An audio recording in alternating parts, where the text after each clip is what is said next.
So welcome back. I am Mark Hopkins. We are at the North American Blockchain Summit. We are on day 3 of the conference, day 2 of our coverage.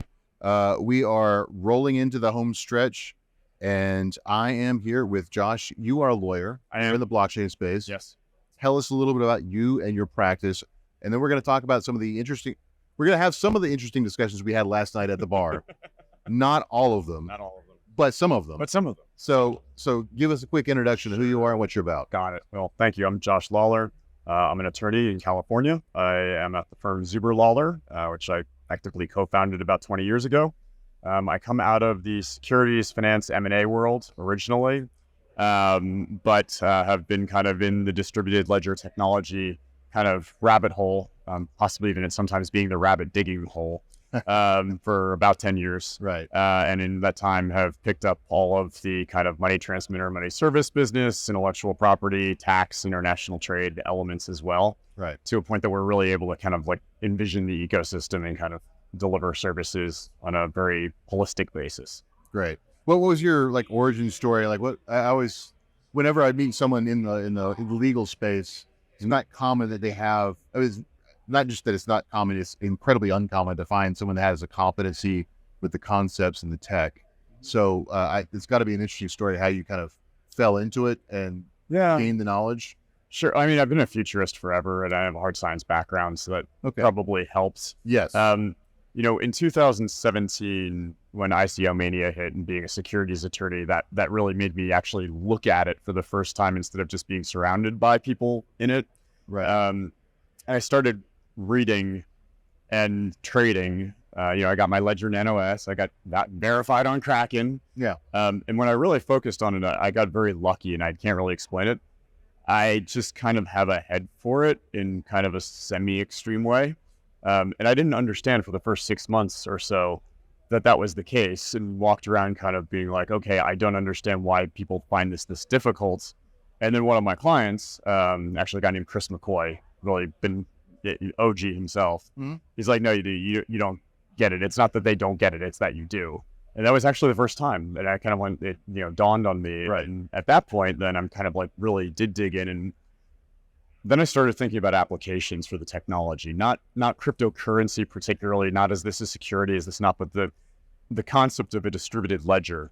And the idea that, for the first time in human existence, literally dating back to like the guy in the cave counting mammoth steaks and berries, you had this equality of access to information, right, that changes so many paradigms and so many things and makes things much more efficient and can make things much better in a lot of ways. And when I say better, I mean like in a just qualitative, like good over evil sense, better. Right. And I've fallen all the way down the rabbit hole with that. I mean, there's a lot of very big problems to solve. We're in very early innings right now, just kind of messing around, trying to get the regulatory right. It feels like, I mean, it's 15 years in for the, the whole space, a little bit more than that. And it just keeps feeling like the more we accomplish, like so much more is left to go, because it's one of those technologies like AI or something else is going to eat software is going to eat the world. Mm-hmm. Crypto is going to eat a lot of it. Yeah. Well, what's happening now, at least from a U.S. regulatory perspective, is, it's almost like you've dropped a little dot of water onto a paper towel and it's spreading. Yeah. And the first place that the water hit was the SEC. And it hit because the SEC looked in 2017 and said the Main Street investor is getting abused. We don't know if we really have jurisdiction here, but we're not going to wait and ask questions. How we test go. Right. And so it became a big battle over securities. And you didn't have FinCEN in quite yet. You didn't have the IRS in quite yet. FTC a little bit, and they backed off. I wish they'd stayed in a little bit more. But now you do have, IRS and FinCEN are front lines at this point. They're right. The next two areas where I think, you've got massive misunderstanding and overreach. And what the motivation is, I don't know exactly. But those are the next ones. And I think the securities analysis piece, we may be almost done with that. Right. Honestly, I think we're getting towards a good place. We've had some great decisions out of the courts that have been very well thought out and well reasoned, and I think have given our legislatures what they need to be able to harmonize a cohesive regulatory structure. So, hoping that happens. That it seems like Congress has got enough voices in it that are really knowledgeable and trying to put us in a place where the United States is able to participate in the innovation. Right. So what does that look like? What is the harmony that how is this going to look as you like to predict the future? Yeah. So what does that harmony look like? Sure. So, the first thing is the recognition that a token is not by itself a security. Right. A string of software code, that helps a lot. Gensler's comments, they all look like tokens, that's gone, thankfully. Right. Good. Yeah. If it's a financial product in the classical sense, it's a security. And it should be treated that way. And the fact that it's on a token is no different than the fact that it's on a piece of paper or recorded digitally on a certificate somewhere. Doesn't make a difference. If it's not a financial product, almost always it's going to be a commodity, because almost everything is a commodity. And the Commodity Exchange Act takes a looser kind of hand on regulation of commodities. It regulates, swaps, futures, leverage very heavily, as well it should, brokers, but it leaves the spot markets relatively undisturbed, absent market manipulation and fraud. You pretty much, those are open. And most of what people do is, in fact, spot market commodity trading, which makes sense because, if you have a token that has a use case, it's a payment for compute resources, or it's access to a DApp, or whatever it's going to be. Right. It's a lot closer to an ear of corn than it is to a share of stock. Right. So, you don't need regulation to buy an ear of corn at the market. Yeah, ideally not. I would not. Ideally not. Maybe, but maybe the FDA, maybe the FTC. Somebody should make sure that corn is not being misrepresented to the public. I'm good with that. Right. And that's actually where I hope Congress goes. Like the court in Terra Luna, I think they got the law horribly wrong in one sense, but they got the policy right doing it, which is not unusual for courts. The idea that you can have an investment contract with a secondary purchaser that you have no actual contract with because you made statements to the public is complete garbage. Right. That makes no sense in any kind of rational world.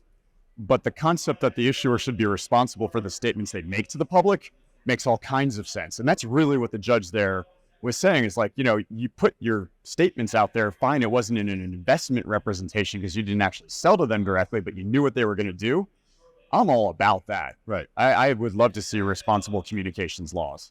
Yeah, no, but that's fine. We've had that in other areas of digital, like blogging was subject to disclosure rules by the FTC. Yep. Hasn't killed off blogging. No, and that's Federal Trade Commission, consumer protection stuff.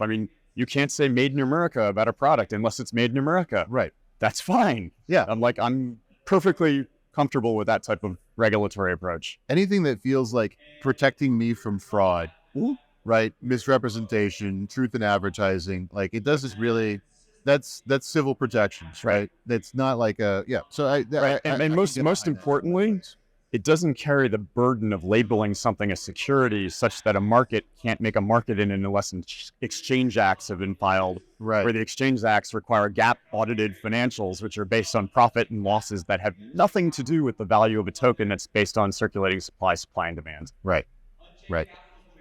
So we got to wrap up this segment, unfortunately, but I do want to ask one last question, because you were paying attention a little bit earlier today, more than I was, to the Chainalysis. Yes. And I wanted to get a quick, because he said some interesting things. We talked about it before the cameras turned on, and I want to get your sense of what he was saying that was important for those that are in the industry, that are paying attention to some of the stuff going through Congress with Senator Warren and others. Yeah, and then the Wall Street Journal. And, the basic gist of it is, at least with respect to terrorism, that they would massively prefer that digital assets were used because it maintains an immutable record that they can track down and actually analyze kind of where the funding is going and where the terrorist networks are. And it's a lot easier for them, so much so that Hamas itself has pleaded with its people to stop providing donations, because it actually apparently does lead to seeing their networks. If somebody sends digital assets to a Hamas wallet, well, then somebody's watching that wallet, and as that,